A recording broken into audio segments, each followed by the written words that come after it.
Hi dears, നാളെ കേരളത്തിൽ വിദ്യാഭ്യാസ ബന്ദ് പ്രഖ്യാപിച്ചത് ഇന്നലെ എൻ്റെ പ്രിയപ്പെട്ട എല്ലാ വിദ്യാർത്ഥികളും അറിഞ്ഞിട്ടുണ്ടാകും. പക്ഷേ നിങ്ങൾ മനസ്സിലാക്കേണ്ട ഒരു കാര്യം, നാളെ നിങ്ങൾക്ക് സ്കൂളുകൾ പ്രവർത്തിക്കും.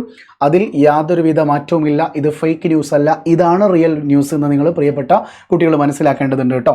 അതായത് PM ശ്രീയുമായി ബന്ധപ്പെട്ട് നമ്മുടെ സംസ്ഥാന സർക്കാർ ഒപ്പുവെച്ചതുമായി ബന്ധപ്പെട്ട് സംസ്ഥാനത്ത് ബുധനാഴ്ച ഒക്ടോബർ 29 വിദ്യാഭ്യാസ ബന്ദ് പ്രഖ്യാപിച്ചിരിക്കുന്നത് KSU, MSF ഫ്രറ്റേണിറ്റി എന്നീ വിദ്യാർത്ഥി സംഘടനകളാണ്. ഓക്കെ, ഇതല്ല ഇവിടുത്തെ പ്രയാസം. എന്താണ് ബന്ദ്, എന്താണ് ഹർത്താൽ എന്ന മാറ്റങ്ങൾ എൻ്റെ പ്രിയപ്പെട്ട കുട്ടികൾ മനസ്സിലാക്കണം. നിങ്ങളുടെ സ്കൂളുകളിലേക്ക് എത്തിപ്പെടാൻ നിങ്ങൾക്ക് ഗതാഗത സൗകര്യങ്ങൾ നിലക്കപ്പെടുന്ന സാഹചര്യമാണെങ്കിലാണ് നിങ്ങൾക്ക് സ്കൂളുകൾ ഒഫീഷ്യലി ഒഴിവാക്കപ്പെടുന്നത്.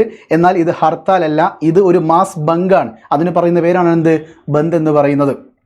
അപ്പോൾ നിങ്ങൾ രാവിലെ സ്കൂളിൽ പോയി അവിടെ ക്ലാസ് നടന്നുകൊണ്ടിരിക്കുന്ന സമയത്ത് ഇതുമായി ബന്ധപ്പെട്ട രാഷ്ട്രീയ പ്രവർത്തകർ സ്കൂളിലേക്ക് വരികയും പ്രിൻസിപ്പളിനോട് പറയുകയാണ്, അല്ലെങ്കിൽ HMനോട് പറയുകയാണ്, പ്രിയപ്പെട്ട കുട്ടികളെ വളരെ പെട്ടെന്ന് ഇവിടെ നിന്ന് ഒഴിവാക്കണം, ഇന്ന് ഞങ്ങൾ ബന്ദ് പ്രഖ്യാപിച്ച ദിവസമാണ് എന്ന ഒരു വാക്കാൽ പറയുന്ന സമയത്ത് HM അവിടെ എന്താണോ തീരുമാനമെടുക്കുന്നത് അതിനനുസൃതമായിരിക്കും പിന്നീടുള്ള പീരീഡുകൾ എടുക്കണ്ടേ എന്നുള്ളത് ഒന്നാമത്തെ കാര്യം. രണ്ട്, നിങ്ങളെല്ലാവരും ലീവാക്കിയാൽ നിങ്ങളുടെ അറ്റൻഡൻസ് രജിസ്റ്ററിൽ നിങ്ങൾ അബ്സെൻ്റ് ആയിരിക്കും കേട്ടോ. പിന്നെ മറ്റൊരു പ്രത്യേകത, നാളെ സ്കൂളുകൾ പ്രവർത്തിക്കും, അതോടൊപ്പം ഗതാഗത സൗകര്യങ്ങളും പ്രവർത്തിക്കുന്നതാണ്.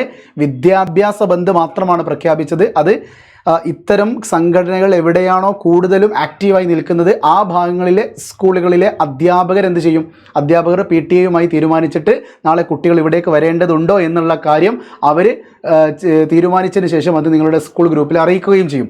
ഇതുവരെ ഒന്നും അറിയിച്ചിട്ടില്ല എങ്കിൽ തീർച്ചയായും നിങ്ങൾക്ക് നാളെ സ്കൂളുകളുണ്ട്, അതിൽ യാതൊരുവിധ മാറ്റവുമില്ല. പ്രത്യേകിച്ച് +2കാർക്കൊക്കെ പ്രാക്ടിക്കൽ കൂടുതൽ നടന്നുകൊണ്ടിരിക്കുന്ന ദിവസങ്ങളാണ്. വെനസ്ഡേ +1 കുട്ടികൾക്കാണെങ്കിൽ ഒരുപാട് പോർഷൻസ് പെൻഡിങ് ആണ്. SLC കുട്ടികൾക്കാണെങ്കിൽ ടൂറൊക്കെ കഴിഞ്ഞ് ഒന്ന് ഫ്രീ നിൽക്കുന്ന സമയവുമാണ്. എന്നാൽ അതുകൊണ്ട് തന്നെ പല ടീച്ചേഴ്സിനും കൂടുതൽ പോർഷൻസുകൾ കവർ ചെയ്യാനുണ്ട്.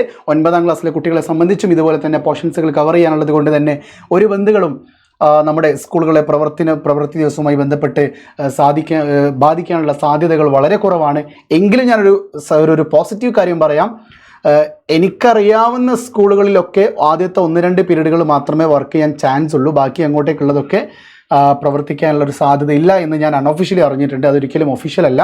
അത് എനിക്കറിയാവുന്ന സ്കൂളുകൾ മാത്രമാണ്. കേരളത്തിൽ 12,000-ഓളം സ്കൂളുകളുണ്ടല്ലോ.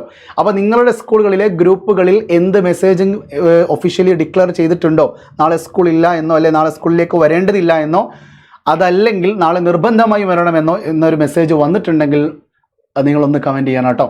ഓക്കെ, അപ്പോൾ തീർച്ചയായിട്ടും എൻ്റെ പ്രിയപ്പെട്ട കുട്ടികളെ മാക്സിമം ഫ്രണ്ട്സിലേക്ക് ഷെയർ ചെയ്യുക. നാളെ സ്കൂളുകൾ പ്രവർത്തിക്കും. ബൈ.